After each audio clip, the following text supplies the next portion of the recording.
On se retrouve maintenant avec Richard Fan. Bonjour. Bonjour. Vous avez créé en 2015 Inventis, oui, qui est un bureau d'études spécialisé dans les systèmes connectés et intelligents, m'avez-vous dit. Absolument. Donc vous n'êtes pas éditeur de logiciels, mais vous êtes en plein dans le digital et dans cette révolution. C'est quoi votre offre exactement, votre concept ? Notre concept, c'est d'abord d'être l'allié de nos clients, c'est-à-dire la personne avec qui on est à côté, à la table de négociation, à la table de construction de leur système connecté. Donc on veut vraiment se placer à côté d'eux pour les accompagner tout au long de la conception et de l'industrialisation d'un système connecté digital. Notamment dans l'industrie, dans une usine, dans une entreprise. C'est ça l'idée. Hein ? Oui, on a fait des produits grand public, bien sûr, pour des startups ou des fabricants de jouets, mais on a fait aussi des systèmes industriels et on veut travailler pour les plus grands groupes et les plus grandes marques françaises. Vous insistez beaucoup sur le rapport de confiance qu'il peut y avoir avec le client. Vous pensez que la matière que vous travaillez est anxiogène ou que l'univers digital est anxiogène ou pas ? Non, pas du tout. Je pense qu'il est bien utilisé. C'est un outil. Oui. Comme un autre outil peut être mal utilisé ou bien utilisé. Bien compris. Absolument. Il faut qu'il soit maîtrisé. Et c'est pour ça qu'on veut se mettre à côté de notre client pour lui expliquer ce qu'on fait, pour qu'il ait confiance en nous et qu'il ait confiance dans la technologie pour que ça lui serve.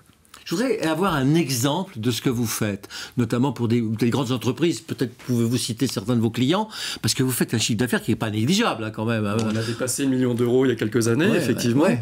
Mais par exemple, pour un grand énergéticien, on fabrique pour lui un capteur de niveau de nappe phréatique connecté, ce qui lui permet de connaître en temps réel les niveaux de nappe phréatique autour des ruisseaux ou des fleuves.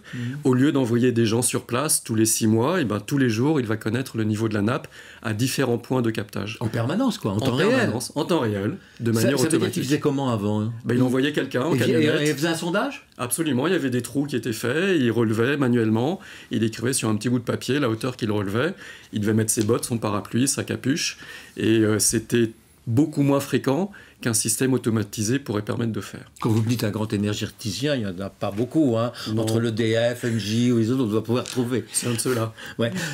Vous avez combien de salariés aujourd'hui alors ?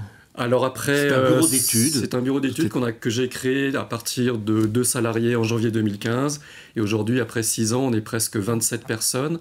Et notre objectif, c'est d'atteindre 45 personnes en Rhône-Alpes, entre Lyon, Grenoble et Annecy. Avec un compte d'exploitation évidemment bénéficiaire, ce qui rassure énormément les actionnaires. Alors on a des très bons actionnaires et très fidèles qui nous suivent, effectivement. On a vécu quelques difficultés comme tout le monde. Pendant la période de confinement. Voilà, on est aussi en très forte croissance puisqu'on a doublé de taille chaque année pendant 4 ans. Bon, ça s'appelle Inventis.